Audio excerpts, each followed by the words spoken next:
कजरी तीज की कथा। जय श्री कृष्णा, राधे राधे। आप सभी को भादव मास की कजरी तीज की बहुत बहुत शुभकामनाएं। तीज माता आप सभी पर अपनी कृपा बनाए रखें, सभी को अखंड सौभाग्य दे और सभी की मनोकामनाएं पूरी करें। इसी शुभकामना के साथ आज सुनते हैं कजरी तीज के दिन सुनी जाने वाली सभी कहानियां।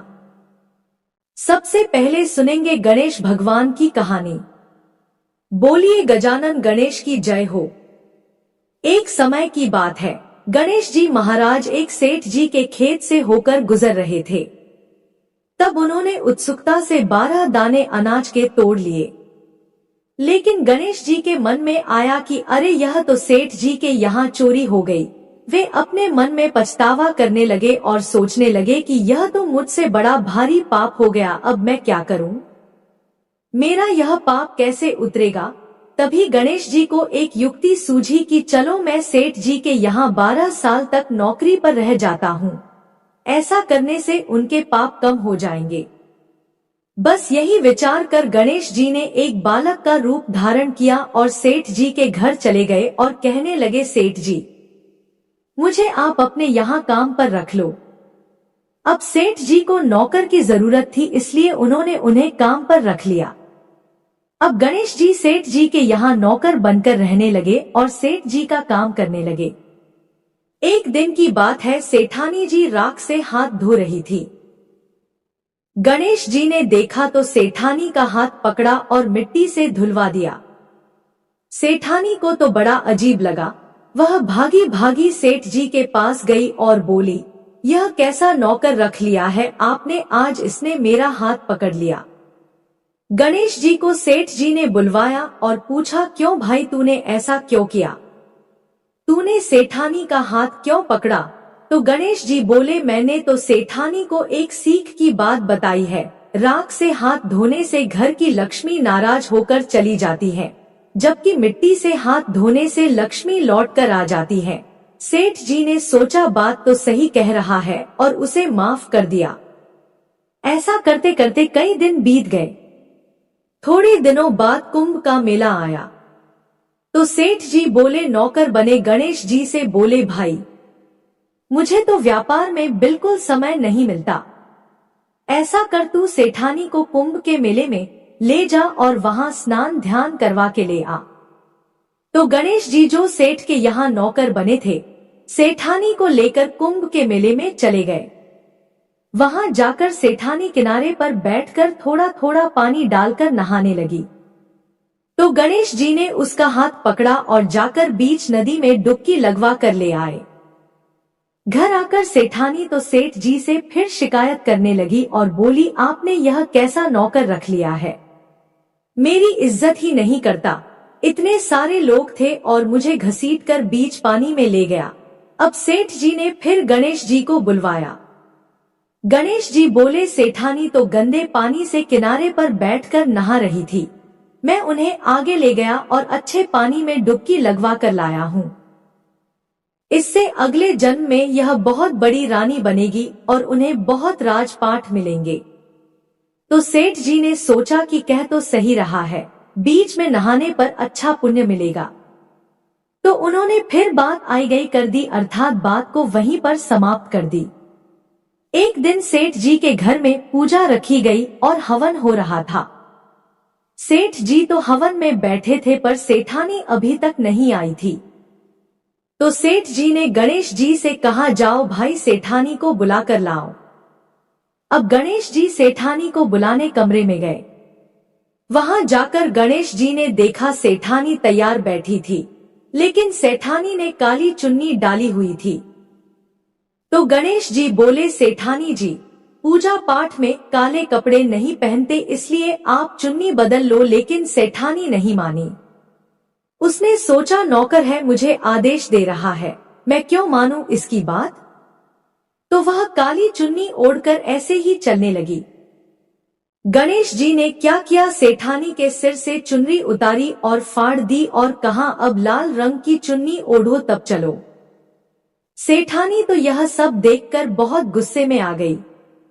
वह कहने लगी, अब मैं पूजा में ही नहीं जाऊंगी, और नाराज होकर अपने कमरे में ही लेट गई। अब जब सेठानी नहीं आई तो सेठ जी इंतजार करते रहे। बहुत देर हो गई तो सेठ जी खुद उठकर अंदर आए। जब सेठ जी अंदर आए तो देखा सेठानी तो नाराज होकर पड़ी है। सेठ जी ने पूछा, क्या हुआ, तुम अभी तक पूजा में क्यों नहीं आई? तो सेठानी बोली, आपने यह पता नहीं कैसा पागल नौकर रख लिया है। आज तो इसने हद ही कर दी, मेरी चुन्नी फाड़ दी। अब इतना सुनकर तो सेठ जी को भी बड़ा गुस्सा आया। उन्होंने गणेश जी को बुलवाया और कहा, हद ही कर दी आज। बताओ तुमने सेठानी की चुन्नी क्यों फाड़ दी? तो गणेश जी बोले, सेठ जी, पूजा पाठ में काले रंग के कपड़े नहीं पहनते, मैंने तो सिर्फ इन्हें लाल रंग के कपड़े पहनने को बोला था। काले कपड़े पहनने से कोई भी शुभ कार्य सफल नहीं होता। जब इन्होंने नहीं मानी तो मैंने सोचा कि चुनरी फाड़ देता हूँ, फिर तो इन्हें दूसरी चुन्नी ओढ़नी ही पड़ेगी। गणेश जी की बात सुनकर सेठ जी ने सोचा कि सही बात कह रहा है, पूजा पाठ में काले कपड़े तो पहनते ही नहीं। सेठ जी ने मन ही मन विचार किया कि समझदारी की बात कर रहा है, तो उन्होंने फिर बात आई गई कर दी और सेठानी को भी मना लिया।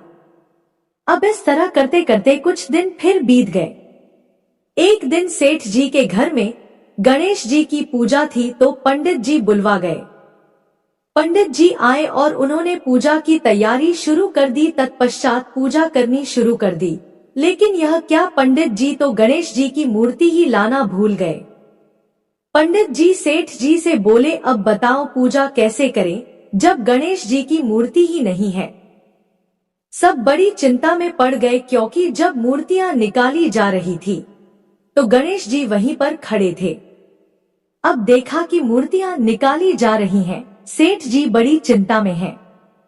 तो गणेश जी कहने लगे, मेरे को ही मूर्ति बनाकर यहाँ विराजमान कर लो और मेरी ही पूजा कर लो। आपकी पूजा सफल हो जाएगी और सारे काम आपके सफल हो जाएंगे।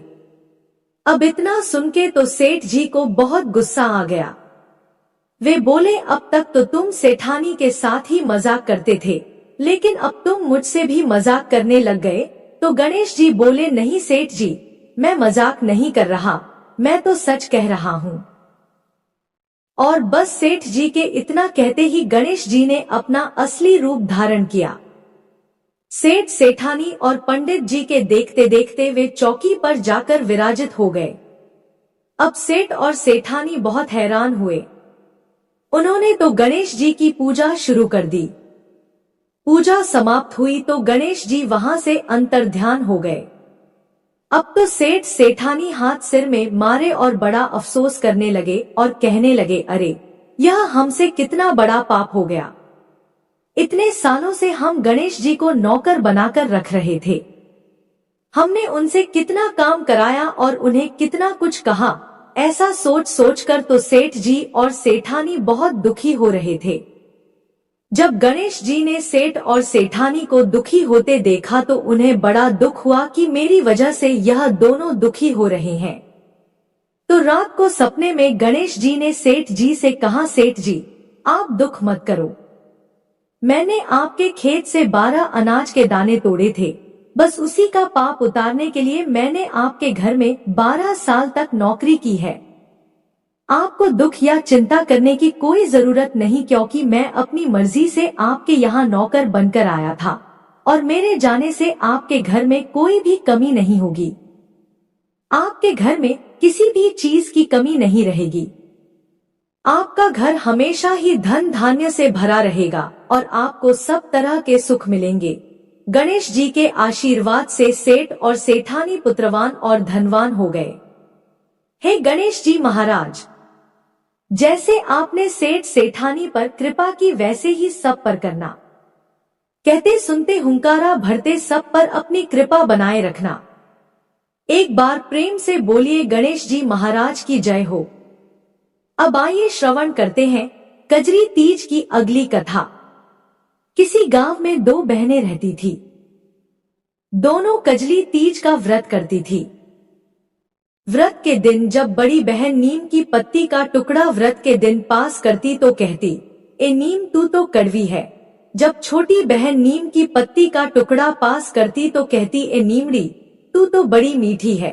तो तीज माता ने बड़ी बहन की वाणी में कड़वाहट भर दी और छोटी बहन की वाणी में मिठास भर दी। दोनों की शादी हो गई और अपने अपने ससुराल गई। तो बड़ी बहन को तो पीहर और ससुराल में उसके कड़वे वचनों के कारण कोई भी पसंद नहीं करता था, जबकि छोटी बहन को पीहर में भी सब आदर देते थे और ससुराल में भी सभी पसंद करते थे। बड़ी बहन बहुत परेशान रहने लगी। मन ही मन वह सोचने लगी, मैं इतना अच्छा काम भी करती हूँ, सबसे अच्छा व्यवहार भी करती हूँ, पर मुझे कोई पसंद क्यों नहीं करता? सब मेरी छोटी बहन को ही पसंद करते हैं। तब यही बात बड़ी बहन ने पंडितों से पूछा तो उन्होंने बताया कि तीज के व्रत में नीमड़ी पास करते समय तुम कहती हो कि नीमड़ी तू तो कड़वी है, इसी से तुम्हारी वाणी कड़वी हो गई। जब दोबारा तीज का व्रत आया तो बड़ी बहन ने नीमड़ी की पूजा करते समय कहा, ए नीमड़ी तू तो बड़ी मीठी है। बस तभी से वह मीठा बोलने लगी और पीहर तथा ससुराल में उसे सभी पसंद करने लगे। हे निमड़ी माता, जैसे आपने बड़ी बहन पर कृपा की ऐसे ही सब पर करना। कथा कहानी कहते सुनते सबकी मनोकामना पूरी करना। बोलिए नीमड़ी माता की जय हो। बहुत समय पहले की बात है, एक साहूकार था। उसके 7 बेटे थे और 7 बहुएं थी। उसकी 6 बहुओं के पीहर बहुत अमीर थे। उनके यहाँ से तो खूब भर भर कर सामान आता था, लेकिन 7वीं बहू गरीब घर से थी, तो वहाँ से कुछ भी नहीं आता था। उसका तो मायका भी नहीं था। सातुड़ी तीज का दिन आया तो 6 बहुओं के पीहर से सत्तू का पिंड आ गया, लेकिन 7वीं के पीहर से नहीं आया। तो 7वीं बहू ने अपने पति से कहा, मैंने कजरी तीज का व्रत किया है। बड़ी भाभियों के मायके से तो सत्तू का पिंड आ गया, लेकिन मुझे कौन लाकर देगा? मुझे सत्तू का पिंड लाकर दो, मैंने भी व्रत रखा है। उसका पति बहुत गरीब था, मजदूरी करता था और वह खुद भी जेठानियों के यहाँ काम करके अपने परिवार का गुजारा करती थी। उसका पति कहने लगा, आज तो मुझे मजदूरी में कोई पैसे भी नहीं मिले, मैं तुम्हें सत्तू का पिंड कहाँ से लाकर दूं? तो वह उदास होकर बैठ गई और कहने लगी, बिना सत्तू के पिंड के मैं व्रत कैसे खोलूंगी और व्रत का पारण कैसे करूंगी? तो साहूकार का लड़का घर से सत्तू लेने के लिए निकल पड़ा। हलवाई की दुकान में गया चरी करने के इरादे से। वहां जाकर उसने देखा चने की दाल रखी है, भट्टी में थोड़ी आंच भी थी। उसने दाल को भट्टी पर सेका और वहीं पर चक्की पड़ी थी, दाल को पीसने लगा। दाल पीसने की जो आवाज हुई तो दुकान का मालिक जाग गया और उसे आकर पकड़ लिया। साहूकार का बेटा बोला, मुझे पकड़ो मत, मैं कोई चोर नहीं हूँ। आज मेरी पत्नी ने कजरी तीज का व्रत रखा है, हमारे घर में सत्तू नहीं था, मेरी पत्नी का तो मायका भी नहीं है। मैं आपकी दुकान में चोरी की नियत से नहीं आया था, मैं सिर्फ थोड़ा सा सत्तू लेना चाहता था। आज मुझे मजदूरी के पैसे नहीं मिले, कल मैं आकर आपके पैसे भी दे दूंगा। यह सुनकर दुकान के मालिक को बड़ा दुख हुआ। वह साहूकार के बेटे से बोला, तुम अपने घर जाओ, तुम्हारी पत्नी आज से मेरी धर्म की बेटी है, तुम्हारे लिए पूजा का सब सामान मैं घर पर ही भिजवा दूंगा। तब उस दुकान के मालिक ने पूजा का सारा सामान, बहुत सारा सत्तू, बहुत सारे कपड़े, गहने, सब कुछ साहूकार के बेटे के घर पर पहुंचा दिया। साहूकार के बेटे की पत्नी ने देखा तो पूछा, यह सब सामान कहाँ से आया? तो उसने सारी बात बता दी। उसने विधि विधान से कजरी माता की पूजा की। उसके धर्म के पिता ने जो कपड़े और गहने उसके लिए भेजे थे वह सब उसने पहन लिए। थोड़ी देर में जब वह काम करने नहीं गई तो उसकी जेठानी ने अपने बच्चों को भेजा कि जाओ तो जरा देखो, आज तुम्हारी चाची काम करने क्यों नहीं आई? इतना सारा काम घर में पड़ा है, जब वे बच्चे अपनी चाची के घर गए तो देखा चाची तो खूब सजी धजी बैठी हैं। तो वे कहने लगे, चाची माँ तुम्हें काम करने के लिए बुला रही हैं। कह रही हैं सारा काम पड़ा है। तो उसने कहा, आज मैं काम करने नहीं जाऊंगी। आज मैंने तीज का व्रत रखा है। मुझ पर तीज माता की कृपा हुई है। आज तो मेरी सारी गरीबी दूर हो गई। अपने माँ से कहना कि कोई और नौकरानी रख ले। बच्चे घर आते हैं और अपनी माँ से सारी बात कहते हैं। तो जेठानी भी भागी भागी जाती है, देखती है कि वह तो खूब सजीजी दुल्हन की तरह बैठी है। तो उससे पूछती है कि इतने सारे कपड़े और गहने तुम्हारे पास कहाँ से आए। तो उसने सारी बात बता दी। वह बोली, मैंने तो तीज का व्रत रखा था। हमारे घर में सत्तू नहीं था तो मैंने अपने पति को सत्तू लाने भेजा था। तीज माता की कृपा से दुकान के मालिक ने मुझे अपने धर्म की बेटी बना लिया है और उन्हीं ने यह सब सामान मुझे दिया है। हे तीज माता, जैसे आपने साहूकार की पत्नी पर अपनी कृपा की, वैसे ही व्रत करने वाले, कथा सुनने वाले और कथा कहने वाले सभी पर अपनी कृपा बनाए रखना। बोलिए, तीज माता की जय हो। अब सुनते हैं सातुड़ी तीज के दिन सुनी जाने वाली नीमड़ी माता की कहानी। बहुत समय पहले की बात है। एक शहर में एक सेठ सेठानी रहते थे। वे बहुत धनवान थे और उनके घर में अन्न धन की कोई कमी नहीं थी, लेकिन उनके कोई भी पुत्र नहीं था। भादों की बड़ी तीज आई अर्थात सातुड़ी तीज आई तो सेठानी ने तीज का व्रत किया और नीमड़ी माता से प्रार्थना करके कहा, है नीमड़ी माता, मेरे बेटा हो जाएगा तो मैं आपको 1.25 मन का सत्तू चढ़ाऊंगी।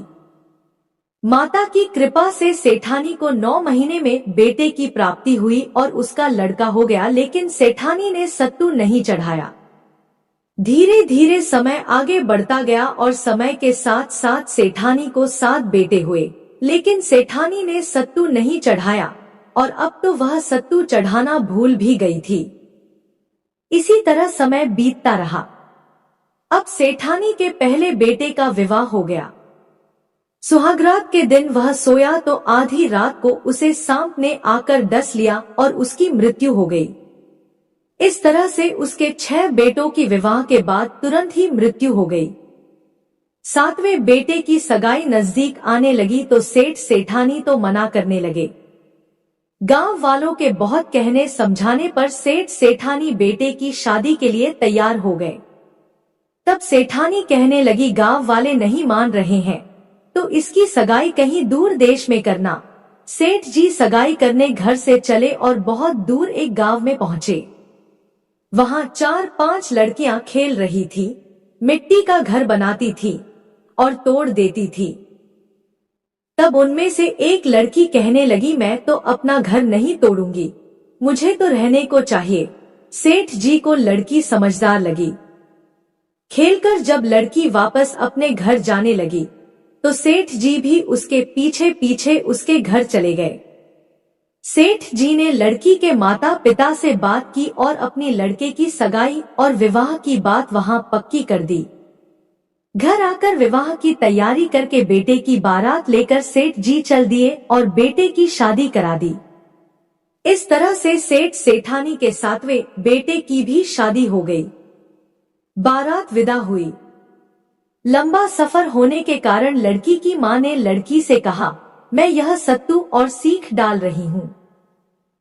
रास्ते में कहीं पर शाम को नीमड़ी माता की पूजा कर लेना, नीमड़ी माता की कहानी सुनना, सत्तू पीस लेना और बायना निकालकर सासू जी को दे देना। बारात धूमधाम से निकली और रास्ते में ही तीज का दिन आया। ससुर जी ने बहू को खाना खाने को कहा तो बहू कहने लगी, आज मैं खाना नहीं खाऊंगी, मेरा तो तीज का उपवास है। शाम को नीमड़ी माता की पूजा करूंगी और नीमड़ी माता की कहानी सुनकर ही मैं भोजन करूंगी। एक कुएं के पास उसे नीमड़ी नजर आई तो सेठ जी ने गाड़ी रोक दी। बहू नीमड़ी माता की पूजा करने लगी तो नीमड़ी माता पीछे हट गई। बहू ने पूछा, है माता आप पीछे क्यों हट रही हो, इस पर माता कहने लगी, तेरी सास ने कहा था कि मेरे बेटा हो जाए तो सत्तू चढ़ाऊंगी। उनके एक एक करके 7 बेटे हो गए, उनकी शादी भी हो गई, पर अभी तक उसने सत्तू नहीं चढ़ाया और अब तो वह भूल भी गई है। तो बहू कहने लगी, आप हमारे परिवार की भूल को क्षमा करो, मैं आपको सत्तू चढ़ाऊंगी। कृपया आप मेरे सारे जेठ वापस कर दो और मुझे पूजा करने दो। नीमड़ी माता बहू की भक्ति और श्रद्धा देखकर प्रसन्न हो गई। बहू ने नीमड़ी माता का पूजन किया, चांद को अर्पित किया, सत्तू पीसा और बायना निकालकर ससुर जी को दे दिया। प्रातःकाल होने पर बारात अपने नगर में लौट आई। जैसे ही बहू ने ससुराल में प्रवेश किया, उसके 6 जेठ भी वहां पर आ गए। यह देखकर सभी बड़े खुश हुए। उन सभी को गाजे बाजे के साथ घर के अंदर ले आए। सास बहू के पैर पकड़ पकड़ कर धन्यवाद करने लगी। तो बहू बोली, सासू जी, आप यह क्या कर रही हैं? आपने जो मन्नत मांगी कि आप उसे याद करो। तो सासू जी बोली, बहू मुझे तो याद नहीं, तू ही बता दे। तो बहू बोली, आपने नीमड़ी माता को सत्तू चढ़ाने का प्रण किया था, अर्थात संकल्प किया था, वह आपने पूरा नहीं किया। अब सासू जी को सारी बात याद आ गई। 12 महीने के बाद जब दोबारा से सातुड़ी तीज, कजरी तीज आई तो सबने मिलकर 1.25 मन का सत्तू बनाया और तीज माता को श्रद्धा भक्ति से गाजे बाजे के साथ नीमड़ी माता की पूजा की और अपना संकल्प पूरा किया। अब तो नीमड़ी माता भी सेठानी पर प्रसन्न हो गई थी। नीमड़ी माता की कृपा से सेठानी की सभी बहुओं के पुत्र पैदा हुए। हे तीज माता, जैसे आपने उस बहू पर कृपा की, हे नीमड़ी माता, जैसे आपने बहू पर अपनी कृपा दृष्टि की, वैसे ही सब पर करना। और जैसी सेठानी से रूठी हो, ऐसी किसी से भी मत रूठना। बोलिए तीज माता की जय हो। अब सुनिए कजरी तीज की अगली कथा, जिसे सुनने मात्र से सभी मनोकामनाएं पूर्ण होती हैं। बहुत समय पहले की बात है, एक साहूकार था। साहूकार की पत्नी बड़ी ही पतिव्रता थी। उस साहूकार का एक वैश्या से संबंध था और इसी पाप के फलस्वरूप उसे कोढ़ भी हो गया। लेकिन उसने वैश्या के घर जाना नहीं छोड़ा। जब उसे चलने फिरने में भी परेशानी होने लगी तो वह अपनी पत्नी से कहता कि मुझे वैश्या के घर छोड़कर आ। वैश्या पैसों की भूखी थी तो साहूकार रोज अपनी पत्नी का एक गहना उसे देकर आता। उसकी पत्नी बड़ी ही पतिव्रता थी, इसीलिए पति जो कहता वह करती थी। एक बार की बात है, कजरी तीज का दिन था और उसने व्रत रखा था। साहूकार रोज की तरह अपनी पत्नी से कहने लगा, मुझे वैश्या के घर छोड़कर आओ। उस दिन साहूकार बीमारी के कारण बिल्कुल भी नहीं चल पा रहा था, तो साहूकार ने उसे अपने कंधे पर बैठाकर वैश्या के घर ले गई। जब साहूकार वैश्या के घर जाता तो अपनी पत्नी से कह देता कि तुम अब घर जाओ और मुझे लेने थोड़ी देर में आ जाना। लेकिन उस दिन उसने अपनी पत्नी से कुछ भी नहीं कहा और अंदर चला गया तो उसकी पत्नी वहीं पर खड़ी रही। उस दिन वैश्या खिड़की से देख रही थी। उसने साहूकार से पूछा, यह जो तुम्हें छोड़ने आई है, यह तुम्हारी नौकरानी है या कोई और है? यह तुम्हें प्रत्येक दिन कंधे पर बैठाकर छोड़कर जाती है। तो साहूकार कहने लगा, वह नौकरानी नहीं है, है मेरी पत्नी है। इतना सुनते ही वैश्या को बहुत दुख हुआ। उसने साहूकार को समझाया, तुम घर लौट जाओ। आज तीज है और तुम्हारी पत्नी ने तीज का व्रत किया होगा और उसे पूजा भी करनी होगी। तीज माता की कृपा से वैश्या को सद्बुद्धि प्राप्त हुई थी। उसने साहूकार को उसकी पत्नी के सारे गहने और सारा रुपया भी लौटा दिया और कहा, अब तुम यहाँ पर कभी मत आना। साहूकार की पत्नी वहीं नीचे खड़ी थी। तभी तेज बारिश होने लगी और बरसाती नाला भी बहने लगा। साहूकार की पत्नी मन में बहुत दुखी हो रही थी और सोच रही थी, मुझे तो तीज माता की पूजा भी करनी है, मैं कैसे पूजा करूंगी? मुझे देर हो जाएगी। तीज माता की कृपा से उसी समय पानी में बहती हुई पूजा की सारी सामग्री आ गई।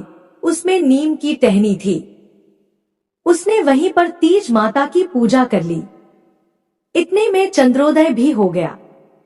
उसने वहीं पर अंजलि से जल भरा और चंद्रमा को अर्पित भी करने लगी। इतने में ही उसका पति भी आ गया। जब वह अर्घ्य दे रही थी तो उस जल के छींटे साहूकार पर पड़े, उसी के प्रभाव से उसका कोढ़ भी ठीक हो गया। दोनों पति पत्नी प्रसन्नता से अपने घर पर लौट आए। हे तीज माता, जैसे आपने साहूकार के सारे दुखों को दूर किया, वैसे ही सबके दुख दूर करना। कहते सुनते हुंकारा भरते सब पर अपनी कृपा बनाए रखना। बोलिए तीज माता की जय हो। अब सुनते हैं तपसी और लपसी की कहानी। एक तपसी था और एक लपसी था। दोनों आपस में मित्र थे। तपसी तो सदा भगवान की सेवा करता, उनकी पूजा करता और रोज तपस्या करता। लपसी को पूजा पाठ नहीं आता था। वह रोज सवा शेर की लापसी बनाता, भगवान को भोग लगाता, घंटी बजाता, जीम कर चादर तान कर सो जाता।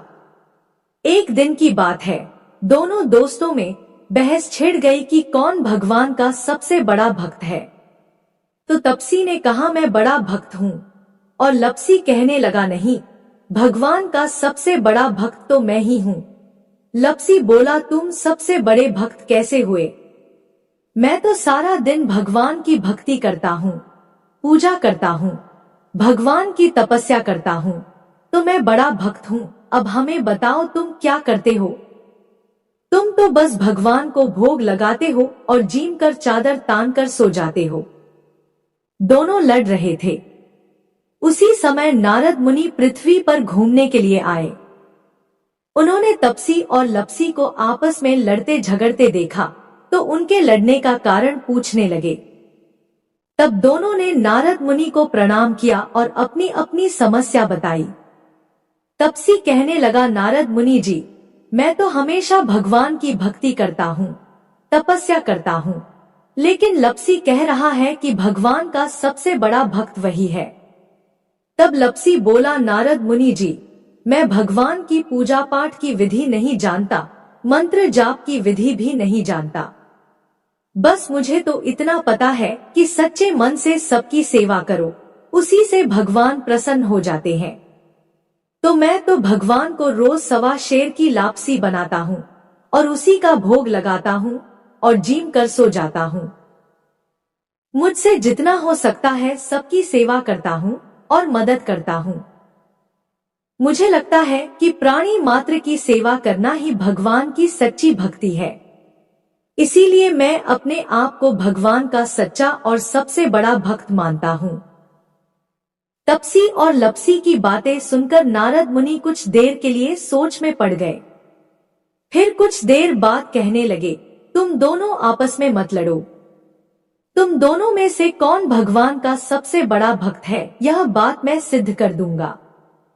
लेकिन इस बात का फैसला मैं कल करूंगा। दोनों को नारद मुनि की बातों पर विश्वास था, इसीलिए दोनों प्रसन्न मन से अपने अपने घर चले गए। अगले दिन जब तपसी सुबह सुबह नदी पर स्नान करने के लिए जाने लगा तो नारद मुनि ने उसके रास्ते में 1.25 करोड़ की एक अंगूठी रख दी। तपसी ने वह अंगूठी देखी तो उसने सोचा, यह तो बड़ी कीमती अंगूठी है, लगता है किसी की गिर गई है। उसने अंगूठी उठाकर देखा तो वह तो बहुत महंगी थी, क्योंकि वह करोड़ों की अंगूठी थी। बस तपसी के मन में लालच आ गया और उसने सोचा, इस अंगूठी को बेचकर मुझे बहुत सारे पैसे मिलेंगे। इससे मैं बहुत बड़े बड़े यज्ञ करूंगा, मंदिर बनवाऊंगा और भगवान की खूब भक्ति करूंगा और अपने आप को भगवान का सबसे बड़ा भक्त सिद्ध कर दूं। बस इसी लालच के कारण उसने वह अंगूठी अपने पास रख ली और जब नहा धोकर तपस्या करने बैठा तो पैर के नीचे अंगूठी दबाकर बैठ गया। उधर लपसी ने रोज की तरह 1.25 शेर की लापसी बनाई और वह भगवान को भोग लगाने के लिए जाने लगा। तब नारद मुनि ने उसके रास्ते में भी बिल्कुल वैसे ही 1.25 करोड़ की एक अंगूठी रख दी। लपसी ने भी अंगूठी को देखा तो उठाकर सोचने लगा, अरे यह तो बड़ी कीमती अंगूठी है, लगता है किसी की गिर गई। जिसकी गिरी है उसे कितना दुख हो रहा होगा। उसने अंगूठी उठाई और भगवान के मंदिर में चला गया। मंदिर में जाकर उसने भगवान को लापसी का भोग लगाया और उसके बाद वह अंगूठी भगवान के ही चरणों में रख दी। उसने सोचा जिसकी भी अंगूठी गिरी होगी वह भगवान से प्रार्थना करने के लिए मंदिर में तो जरूर आएगा, तो उसे अपनी अंगूठी यहीं पर मिल जाएगी। ऐसा करने के बाद भगवान को भोग लगाकर लपसी जीम कर चादर तान कर सो गया। शाम हुई तो तपसी और लपसी फिर से मिले। तभी वहां पर नारद जी आ गए। तो दोनों नारद जी से पूछने लगे, कहिए नारद जी, हम दोनों में से भगवान का सबसे बड़ा भक्त कौन है? तब नारद जी बोले, तुम दोनों में से सबसे बड़ा भगवान का भक्त तो लपसी है। तो तपसी चिढ़ गया, बोला, नारद जी आप ऐसा किस आधार पर कह रहे हैं? तब नारद जी ने कहा, सुबह मैंने तुम दोनों के रास्ते में करोड़ों की अंगूठी रखी थी।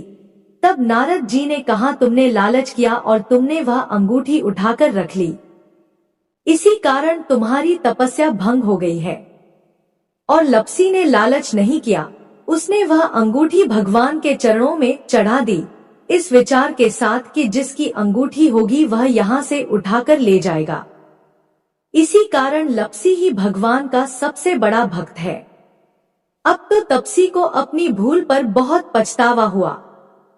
वह नारद जी के पैरों में गिर गया और जोर जोर से रोने लगा। कहने लगा, हे भगवान मुझ पर दया करो, मुझसे गलती हो गई। अब आप बताओ मेरी तपस्या का फल मुझे कैसे मिलेगा? तब नारद जी को उस पर दया आ गई और वे कहने लगे, जो सारी कहानी कहकर तेरी कहानी नहीं कहेगा उसकी तपस्या का सारा फल तुझे मिल जाएगा। जो ब्राह्मण जीम कर दक्षिणा नहीं देगा, जो साड़ी ब्लाउज देकर दक्षिणा नहीं देगा, तो उसकी तपस्या का, उसके पूजा पाठ का सारा फल तुझे मिल जाएगा।